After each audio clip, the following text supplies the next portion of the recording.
All right, put you in the right spot, okay? There you go, and here's the... Oh, thanks everybody. Yeah, so I'm a blissful resilience advocate. The kind of bliss I want to talk to you about today is, forgive me if I tear up because it's very emotional, very healing. A blissful beginning, challenging and overcoming toxic masculinity and eradicating it from the face of this earth for a better tomorrow. I want to talk to you today about the concept of toxic masculinity and how it's impacted me. I'm sure so many others in this room, and also which it led me to write a book about it. My second book is out, A Direction to Bliss, Men Transform. So, any of you, please raise your hand. Who's heard of the term toxic masculinity? Who's been exposed to it? I'm sure some of you, right? Well, toxic masculinity, it's a commonly new phenomenon. I heard of it last year when I was writing my first book. It's a new phenomenon developed by psychologists. It's a term where men are boxed in and confined to not be their true self. What does it mean to be a man?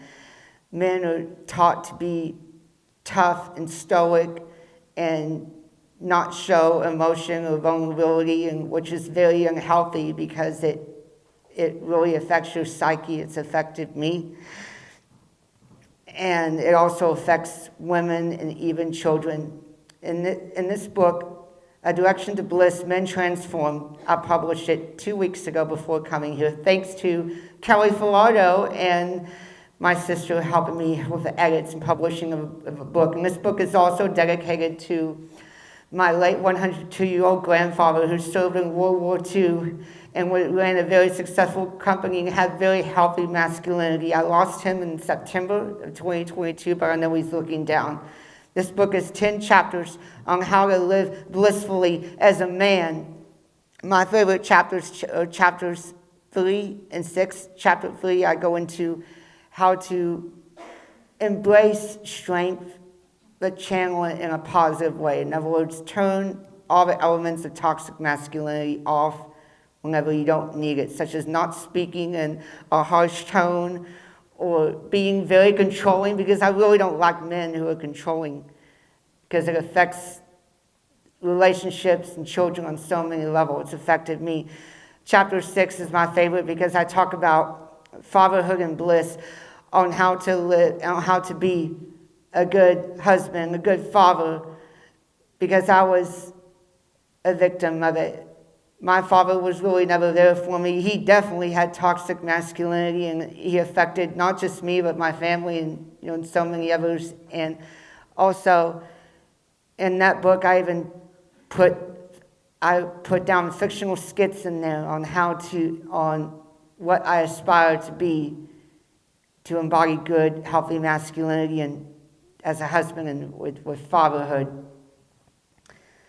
And so yeah, that's chapter 6 of the book. And so it's 10 chapters. And so I want to speak on what you could do to live with healthy masculinity. This book, of course, is very healing. I wrote this book for a reason, because even Jackie Bailey says not only speaking, but writing is very therapeutic and healing. Can y'all blissfully agree? Yes. Yes, it is. So this book has been very healing because...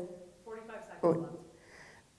Okay, 45 seconds, 5 minutes. 45 seconds. Okay, this book is very healing. And so please buy my book on Amazon, and I also have copies of my first book, Navigating Life's Challenges, Understanding Personality, Stress, and Family Dynamics. If you want to buy it, it's $15 for a signed copy. I was hoping to have my second book here, but Amazon didn't deliver it in time. But you can buy it on Amazon, even scan this QR code on here. And say this with me, everybody.